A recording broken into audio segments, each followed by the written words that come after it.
Hey guys, it's David and Richard here, and it's Friday, so it's another Ask the Broker show. And today we're talking about the very first steps you should do as a listing agent when an offer comes in, it gets accepted. You know, what are the things we need to do as a listing agent right away to get that transaction off to a great start? So Richard, an offer comes in, what shall they do after it's accepted? Well, there's a few things, but I want to kind of take a step back on that because one of them is going to be inspections. Yeah. I strongly suggest to sellers, get the inspections done up front. I'm seeing that killing deals right now. There's too much wrong with the house. Maybe the seller doesn't even know. How do you know if there's pests in the walls right there? Yeah, and the majority of all transactions fall out over something that's found in one of the inspections. That's right. Or the buyer and seller not come to terms over inspections or the issues found in them. So being proactive and getting them up front, is that what you're saying? Yeah, and you accepted maybe the lowest offer that you would accept. Now here comes the inspections with $10,000 more worth of work. There goes the deal. Yeah, the seller says, I'm not going lower than this. Deal's gone. If they knew up front, then they'd kind of adjust for it. Another one right at the beginning is be watching for that buyer to get their deposit into escrow. Yeah. You want them to be invested. You want that money in there that, kind of means that they've got skin in the game. Is that what you call it? They've got skin in the game. Yep. What's maybe another one, just you mentioned it?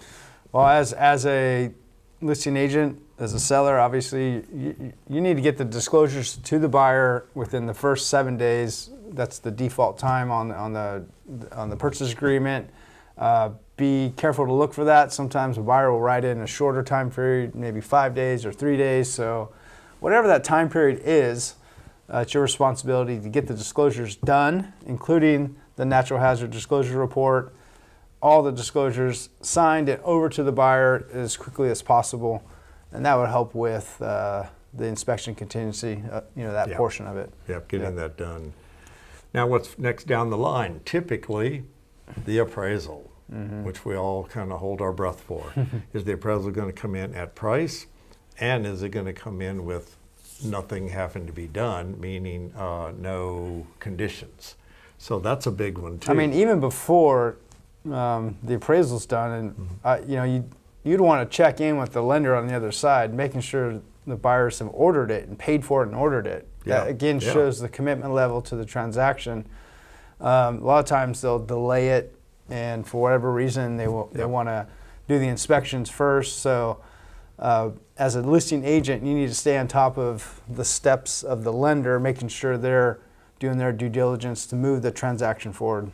Yeah, here's the lender saying, well, I don't want to spend my buyer's money until we see the inspections. Yeah. Well, that's not the way the contract reads. Those time periods are the same, so they need to be done at the same time. That's right. What else? That's, wow. Of course, loan approval, walkthrough, things like that. Those are things at the end, hopefully good things. But if you cover those things we just talked about, you're going to be a lot better off and ready to close this deal. Yeah. So lots of things to do right at the very beginning as a listing agent, and hopefully it's smooth sailing at the end. The only thing you have to do is worry about getting all the seller's stuff out of the house at the end, and once you do, you'll be golden. So off to closing. All right, guys, thanks for watching the Ask the Broker show this week. We'll see you next Friday.